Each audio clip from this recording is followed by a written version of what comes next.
الحديد واهميته لجسم البني ادم. من الاخر، ازيكم يا جماعه؟ عاملين ايه؟ موضوع النهارده كل الناس تسمع عنه، معظم الناس عندها خلفيه فيه، بس قليل اللي يعرف كل حاجه. هو موضوع الحديد، المعدن السحري اللي بيتنطق تقريبا مع كل المشاكل الجسميه. ليه جسمنا محتاجه؟ بيعمل ايه؟ ولو نقص ايه اللي ممكن يحصل؟ وهل الزياده منه مضر زي قلته؟ كله هيتشرح النهارده بطريقه سهله وعلميه. يلا بينا. اول حاجه، ليه الحديد مهم؟ الحديد مش عنصر اختياري، ده اساسي. الحديد بيخش في تكوين الهيموجلوبين، البروتين اللي موجود جوه كرات الدم الحمراء، واللي بيشيل وينقل الاكسجين من الرئه ويفرقه على باقي الجسم. كمان الحديد بيخش في تكوين الميوجلوبين، وده مسؤول عن تخزين الاكسجين في العضلات. بالاضافه الحديد بيخش في تكوين انزيمات. في انزيمات كتير في الجسم بتحتاج معدن الحديد عشان تشتغل، خصوصا اللي ليها علاقه بالطاقه والمناعه. فبدون حديد كفايه الجسم يبقى عامل زي العربيه اللي فيها بنزين قليل، بيتحرك بس بالعافيه. اعراض نقص الحديد ايه يا ترى؟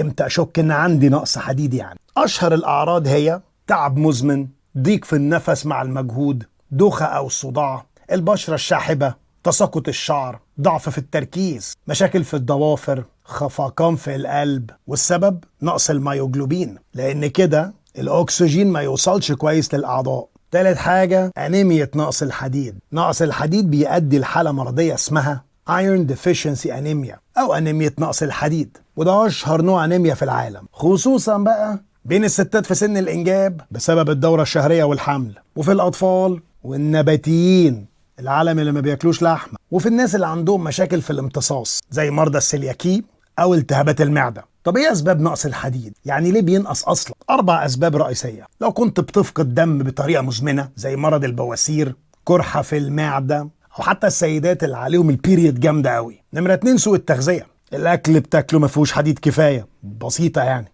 نمرة 3، ضعف في امتصاصه، أمراض في الجهاز الهضمي أيا كان نوعها بقى. نمرة 4، زيادة احتياج زي الحوامل أو المرضعات أو الأطفال في سن البلوغ. طب إيه مصادر الحديد الطبيعية؟ الحديد بناخده من مصدرين، حديد أصل حيواني اسمه الهيم ايرون، وده الجسم يمتصه كويس جدا. أشهر أمثلة ليه الكبدة، اللحمة الحمراء، السردين، التونة والدجاج. الحديد النوع التاني من أصل النباتي اسمه النون هيم ايرون، الجسم يمتصه بس أقل، وده نلاقيه فين؟ في السبانخ، في العدس، الفول، الحمص، الزبيب، المكسرات. خد بقى النصيحة دي من عندي، لو انت من النوع اللي بتاكل حديد نباتي أكتر، خد معاه فيتامين سي زي عصير برتقان أو ليمون، ده بيزوده بنسبة قوية جدا. طب ايه الاحتياج اليومي؟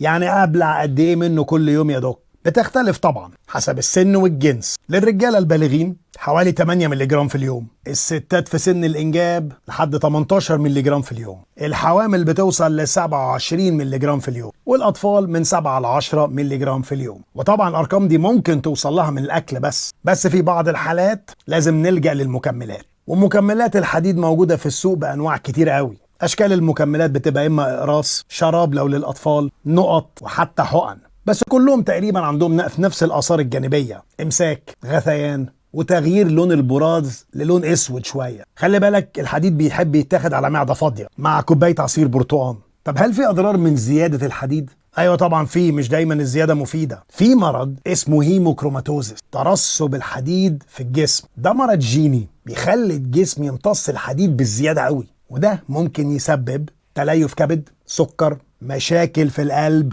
وتصبغات في الجلد. لون الجلد يبقى برونزاج شويه كده، وعشان كده مكملات الحديد ما تاخدهاش بدون اشراف دكتور. طب امتى نحلل الحديد؟ لو عندك اعراض تعب، او دايما بتحس بدوخه، او شعرك بيقع، ممكن الدكتور يطلب لك تحاليل زي الCBC، الفريتين، الحديد وغيره، وبناء على النتائج دي يتقرر العلاج. خلاصة الكلام، الحديد مهم جدا، ونقصه بيعمل مشاكل، وزيادته برضه بتعمل مشاكل. اما الاكل المتوازن ممكن يغنيك عن المكملات نهائيا، ولو هتاخد مكملات لازم يكون تحت اشراف طبي. ولو استفدت من الفيديو ده ما تنساش تعمل له لايك، شير وسبسكرايب عشان غيرك يستفاد. وهو ده الحديد، كل حاجة عنه من الاخر.